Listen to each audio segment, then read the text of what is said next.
Hi everyone, welcome to another video discussion for our math lesson.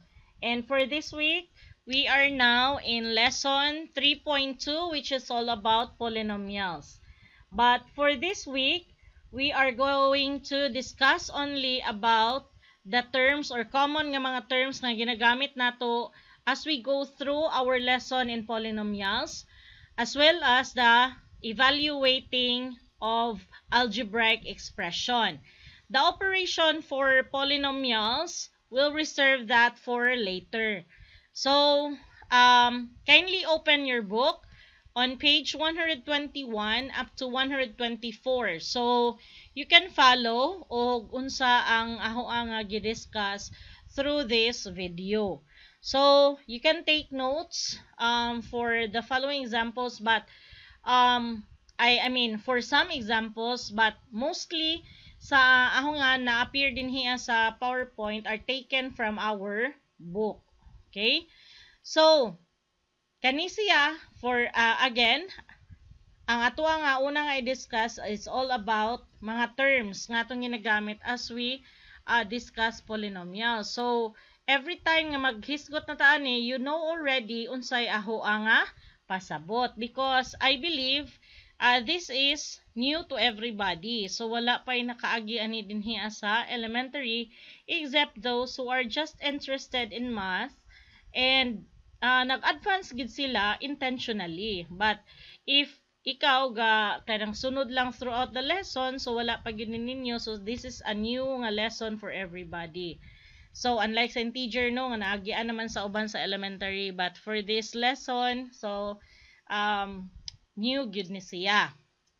So let's start. Terms that we use in polynomials. I mean common terms that we use as we study polynomials. First is the word variable or the term variable.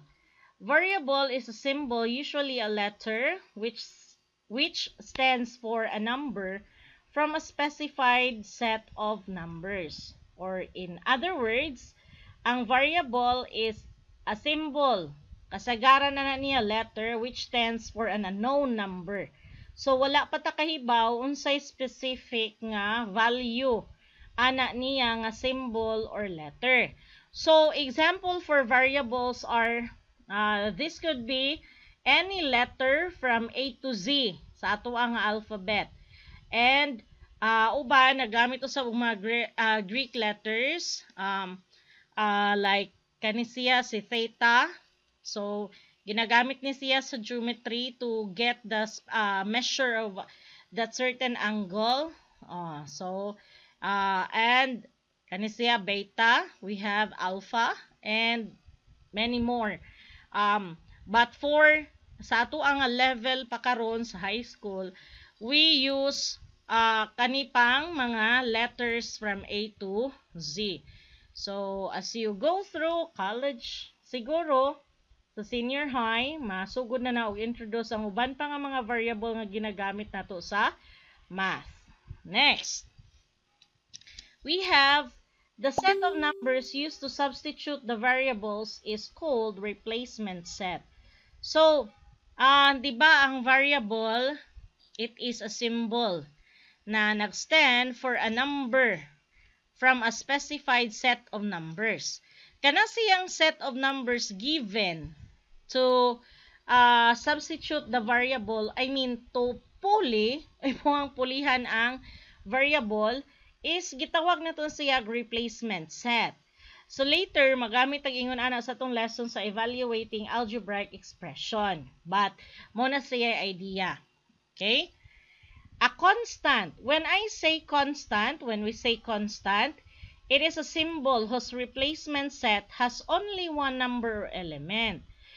In simpler nga mga pagkaingon, ang constant is a symbol. Meaning, a symbol, a number. So, meaning, kanang atong makita nga 1, 2, 3, mga constant na sila. Because, kung mayon kag constant, dili na nimo sa dyan mausob. 1 is 1. There is no other number nga mo equal to 1.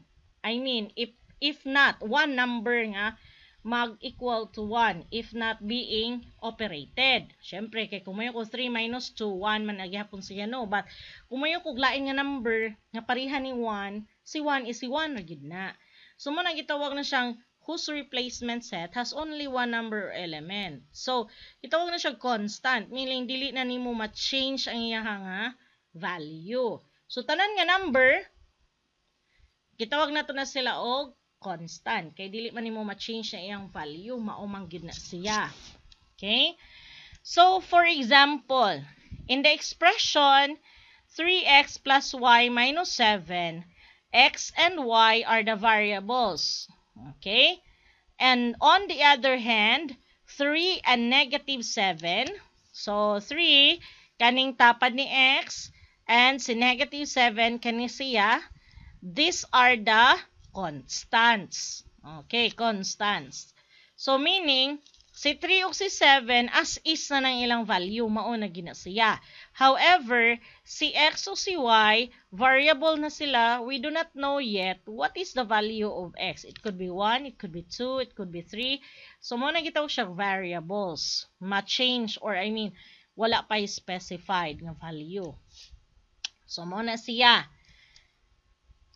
Another, an algebraic expression is a constant, a variable, or a combination of variables and constants involving a finite number of indicated operations on them.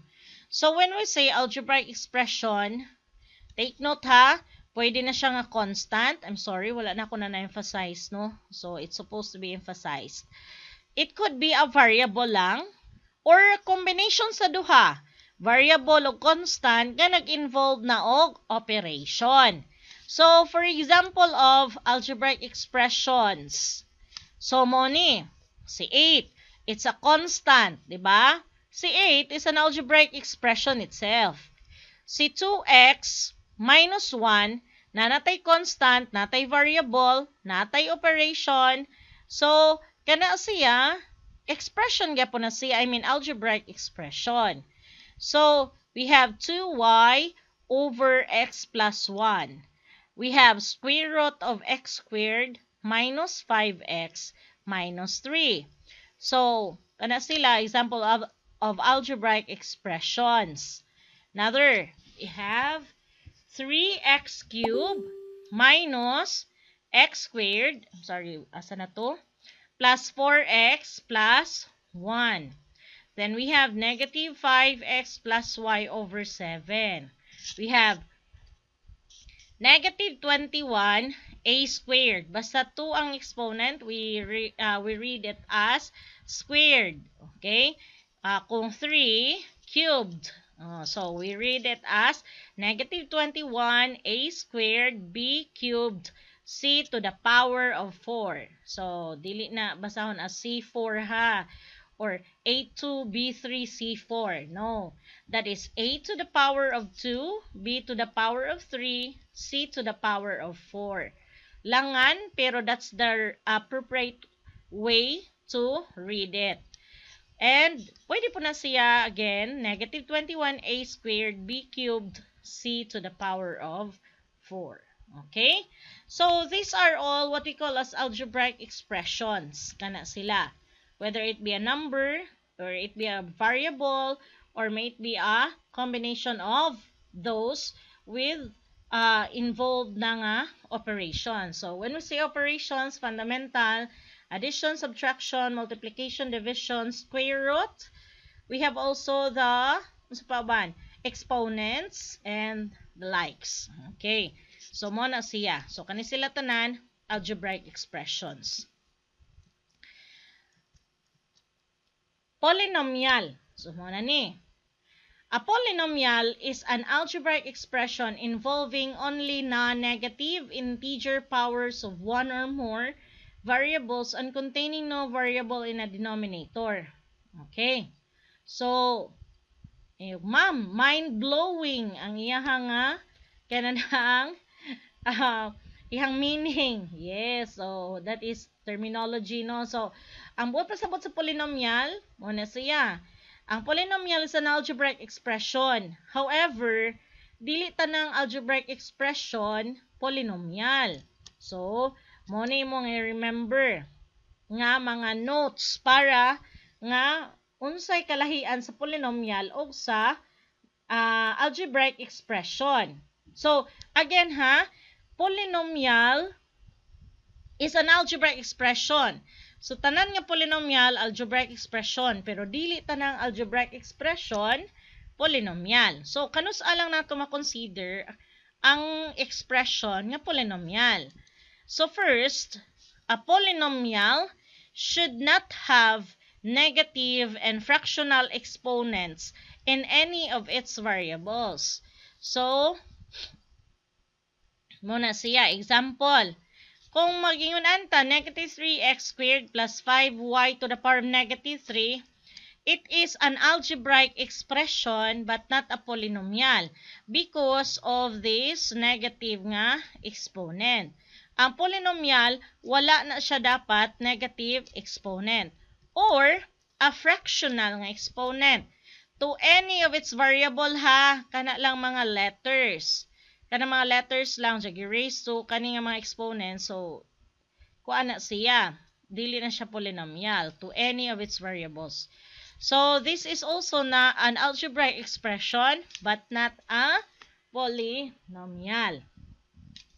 Ikaduha, a polynomial should not have a variable in the denominator. So, dili po pwede ang polynomial na ay variable din sa denominator. So, dito lang sa ibabaw. So, this is an algebraic expression but not a polynomial because it has y on the denominator. Negative ab squared c over 8d, an algebraic expression but not a polynomial because it has a variable in the denominator. Okay. Next. Last, a note to remember for a polynomial. A polynomial should not have a variable inside the radical sign. So, kaibnomdom pa mo sa radical sign. Kadtong operator nga atong gamiton in getting the square root of a number. So, example, okay. So, this is the radical sign, okay? So, ang makuha ni pagbasa, diba, is square root of 2x minus 1. If it has a variable inside the radical sign, it is an algebraic expression but not a polynomial. Because a polynomial should not have a variable inside the radical sign. So, like that. So, dili sad ni siya polynomial kanatay a, which is a variable inside the radical sign. Okay, so an algebraic expression but not a polynomial. So, nagets na ang kalahian sa polynomial o sa sa polynomial from algebraic expression. So, again and again, ang balikon. Tanang polynomials, algebraic expressions na sila. However, dili tanang algebraic expression polynomial. So, natay mga limitations, restrictions, rules nga atong timan-an, ato ang hinumduman to distinguish a polynomial from the algebraic expression. A polynomial is an algebraic expression. So, maonis da. Sorry. Gibalik ready na ako ang meaning. So, mo ni may examples of polynomials. So, like this one. Okay, so 12. So, ang tanan nga constants are polynomial na siya. Kani siya, wala tay negative exponent. Then, ang atong mga variables na lang sa numerator, we have 3x minus 2y over 2. Square root of 4, naa sa gawa si x. Okay? Square root of 4, sorry. X minus 10. So, kanya sila, magitawag na ito ng mga polynomial. Okay. How about the term nga term? Okay. So, a term of a polynomial is a constant or a constant multiplied by non-negative integer powers of variables.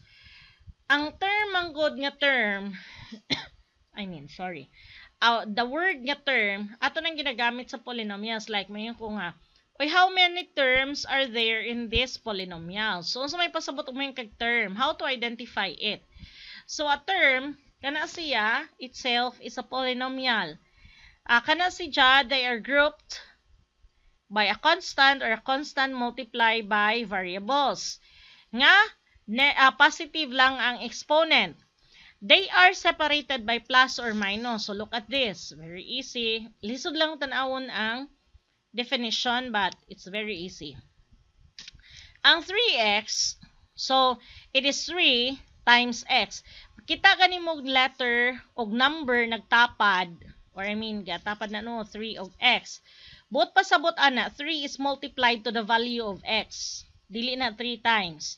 That's why I told you already from our previous nga mga lesson not to use x already for, not to use x sa karon nato nga mga lesson for multiplication. Instead, we are going to use parentheses para ma-identify nato ang variable from the multiplication. Okay. Kaya na ang gamit naman taong mga variables or letters. So, kana siya, so say constant, multiply to a variable. Kana siya, usa lang na ka-term. Okay? One group of polynomial. So, unsa pa ka-identify? Kinahanglan ang atong mga term, gi-separate na siya plus o minus. Kung nana gani plus o minus, di ba? A minus 3b plus 1. Pila na ka-term? We have 3 terms. So, 1, 2, 3. Kita na? So, kani sila, these are polynomials being separated by plus or minus. Muna sila itawag na ito mga terms. Then, 2x squared plus 9. There are 2 terms. And we have x cubed minus 9x squared minus 2x minus 5. There are 4 terms. So, can you see now how to identify the term of a polynomial? So, again, ang term of a polynomial is a constant or a constant multiplied by a variable separated by plus or minus. So, ingana lang ka-simple. So, ang polynomials, napadi isa. Nawahi. A minus 8b over 7. So, about this one? How many? So, kani siya, di ba, si A minus 8b, overall 7 na siya. Meaning, si A, ma-divide ng 7 niya, si B po, i-divide po 7 because it is separated by minus. Meaning, i-distribute si 7 to all the terms on the numerator. Therefore, kana siya, 2 terms na siya. Okay? So, imong basihan ka rin sa ibabaw, which is separated by plus or minus. Okay. So, natay mga types of polynomials according to how many terms it contain. So, first, we have the monomial. Ang monomial has only one term. So, kung ang imuha nga expression, ang imuha nga polynomial, usa lang ka term, so monomial tawag ana. Kung 2 terms, binomial. Kung 3 terms, trinomial. Other nga mga books, basta 3 terms na, gi-refer na nila as multinomial. But, pwede ka po na siya tawagon as trinomial from the word tri, which is 3. Then, we have multinomial. It has 4 or more terms. So, mauna siya ang mga types of polynomial. So, in a product, any factor is said to be the coefficient of other factors. So, another term na itong ginagamit sa polynomial is the word coefficient. When we say coefficient, it is the factor sa atuang expression. Di ba when I say 2 times 3 is equal to 6, right? So, meaning si 2 o si 3 when multiplied equal to 6. Kana si 2 o si 3 nga hong gipang multiply to get 6, mo na gitawag na to factors. Okay? However, sa polynomials, as you notice, magamit na ta og letter og number. So, di ba yung kuka kanina nga magtapad na ang letter og ang number, multiplication na siya. Therefore, ang number gitimes sa letter or sa variable. So, kana sila, si letter o si variable, gitawag na to na silang mga coefficient because they are multiplied to each other. Okay? natay duha ka klase sa coefficient, the numerical coefficient o ang literal coefficient. When we say numerical, from the word number, diba? It is the constant or number coefficient. And the literal is the variable coefficient. As I've said, sa atong mga expressions, makita na taog mga nagtaparay nga letters ug numbers. Meaning, they are multiplied to each other. That's why, mauna sila nga gitawag nito sila factors. In which, sa terminology sa polynomials, gitawag nato na siya og coefficient. So, example, 2x squared y. Buta sa buta na, 2 times x squared times y. So, in this expression, 2 is the numerical coefficient. The 2 nga dako, dili ng exponent. Okay? Kani si 2 before x squared and y is the numerical coefficient. That is our number factor. Okay? And x squared y is the literal coefficient. Okay? So, from the word letters or ato ang variable. But you have to include the exponents. Alright. So, mauna siya ang pasabot sa coefficient. Every now and then, maghisgot ta, lesson ko, makadungog muna ko coefficient, mao din ay pasabot. Okay? To explain further. So, term of polynomial. So, kani, example, these are terms, no? One term lang. Okay, ato ra may identify. In negative 3x, ang iyang number coefficient or number factor, iyang number factor is negative 3. Okay, kani siya. Ang iyang literal is x. Okay, that's simple. In AB, term of polynomial, AB. So, as you notice, wala siya number. But nga no nga numerical factor nako is 1. So, in every variable, wala ka rin mo makita niya nga number, automatic na siyang gi-multiply og 1. Because any number being multiplied to 1 is the number itself. Diba? So, if AB is multiplied to 1, meaning that is equal to AB. That's why, nakay standing factor nga 1. Okay? And then, ang atong literal coefficient is AB. 2mn squared over 5. In this case, natay fractional nga kanang numerical factor. Kanang 2 over 5. Dili lang si 2, dili lang sa si 5. Kana siya, usa na ka number, that is 2/5. Muna mo ang numerical coefficient. Being multiplied to the literal coefficient, which is mn squared. So, I've said, sa atong literal, always bring the coefficient of every variable. Okay? So, I hope na sabdan na siya diha dapita. Next, degree of a monomial. In one variable is the exponent of that variable. If a monomial has more than one variable, the degree is the sum of the exponents of all the variables that appear in it. Okay. Example. So, take note ha, degree of a monomial lang. Monomial, so, sa ganito na, one term only. So, sa 3x, look at, so, ang monomial in one variable is the exponent of that variable. Wa man kay makita ang exponent sa x, no? Diba? That is 3x. Wala exponent, ma'am. Wala ka ni kay makita ang exponent, but you have a variable na kay letter. But pasabot ka na siya nga variable, ga-contain na siya o 1 nga automatic exponent. But, dili ginasuwat. Okay. Basta 1 ang kanang exponent, dili na siya isuwat. But, it's there. That's why its degree is 1. Meaning, ang exponent of that variable sa monomial. Kung nako ingon ana, negative 5m to the power of 8.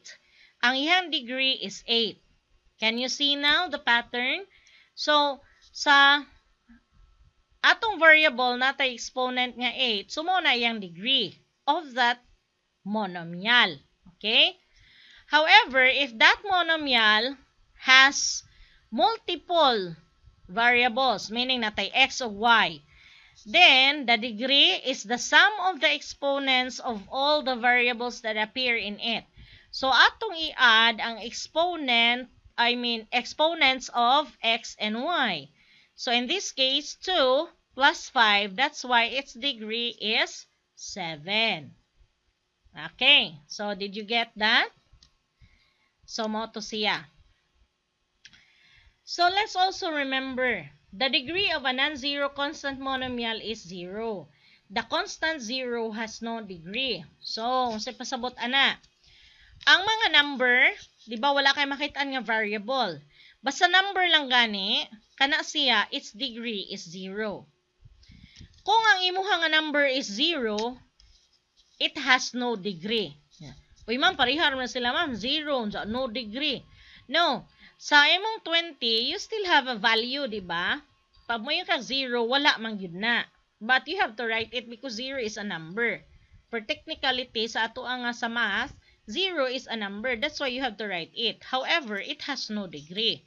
But when it is a number greater than 0, then ang iyang degree is 0. Okay? So, mo na siya. Next, last nga term sa polynomial nga to i-discuss. The degree of a polynomial is the degree of the term with the highest degree in the polynomial. Okay? So, medyo libog na. So, let's take the following as examples para mas masabtan. So, for example, on this polynomial, x to the power of 5 minus 2x cubed plus 3x squared plus x minus 2. So, diba, how many terms are there in this polynomial? So, we have 1, 2, 3, 4, 5. The degree of a polynomial, pangitaon nimo ang term nga naay pinakataas nga degree. So, in this expression, this term has the highest degree, which is 5. Therefore, the degree of the whole polynomial is 5. Okay? Negative 3x squared y squared plus 3a squared b. So, kani siya is a term and this is another term. Therefore, there are two terms on this polynomial. So, kani siya nga term, pila man na yung degree? We have 2 plus 2.